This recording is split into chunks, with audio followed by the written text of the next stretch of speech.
কোরআন হাদিস থাকতে মাযহাব কেন?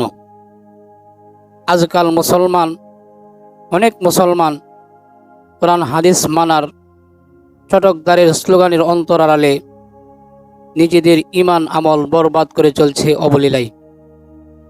আলহামদুলিল্লাহি ওয়াহদা ওয়াসসালাতু ওয়াসসালামু আলা মান লা নাবিয়্যা বা'দা, আম্মা বা'দ। সুপ্রিয় দর্শক, কাছে বা দূরে, দেশে বা বিদেশে যে যেখান থেকে আপনারা শুনতে পাচ্ছেন, আপনাদের সকলের কাছে আমার পক্ষ থেকে আন্তরিক মোবারকবাদ। আজকে আপনাদের সামনে এমন একটি বিষয় নিয়ে এসেছি, যে বিষয়টি অত্যন্ত গুরুত্বপূর্ণ এবং প্রয়োজনীয়। বিষয়টির নাম হচ্ছে কোরআন হাদিস থাকতে মাযহাব কেন? উল্লেখিত শিরোনামে প্রশ্নটা বাহ্যিক দৃষ্টিতে খুবই চমকদার, কিন্তু এর গভীরে গেলে দেখা যায় কালিমাতু হাক্কিন উরিদা বিহাল বাতিল, কথা সত্য মতলব খারাপ।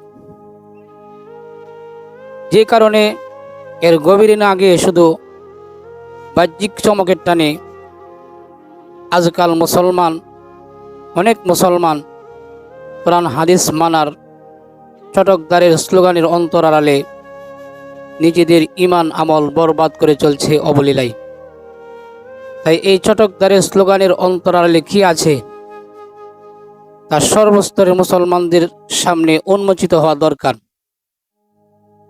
লামাযহাবীদের পরিচয়, এই প্রসঙ্গে সর্বপ্রথম এই স্লোগানকারীদের পরিচয়টা ব্যক্ত হওয়া দরকার। এরা সমাজে বিভিন্ন নামে পরিচিত। তন্মধ্যে একটা নাম হচ্ছে আসল, বাকি নাম হচ্ছে ছদ্মনাম। আসল নামটা হচ্ছে লামাযহাবী। তাই এরা ইসলামের সর্বজন স্বীকৃত মাযহাবগুলি মানে না, এবং এইগুলি না মানার জন্যই স্লোগান দিয়ে থাকেন কোরআন হাদিস থাকতে মাযহাব কেন। আর এদের ছদ্মনামগুলির একটা নাম হচ্ছে গায়রে মুকাল্লিদ। মুকাল্লিদ শব্দটি তাকলিদ শব্দ থেকে গঠিত। এর মর্ম হল ইসলামী বিধানসমূহের বিস্তারিত দলিল প্রমাণ বোঝার যোগ্যতা যাদের নেই, যাদের যোগ্যতা আছে তাদের অনুকরণে ইসলামের অনুশাসন করবে। এটাই আল্লাহ তাআলার নির্দেশ। আল্লাহ তাআলা বলেন, ফাসআলু আহলা যিকরি ইন কুনতুম লা তা'লামুন, অর্থাৎ তোমরা যারা জানো না, জাননেওয়ালার কাছ থেকে জিজ্ঞেস করে তোমরা জেনে নাও।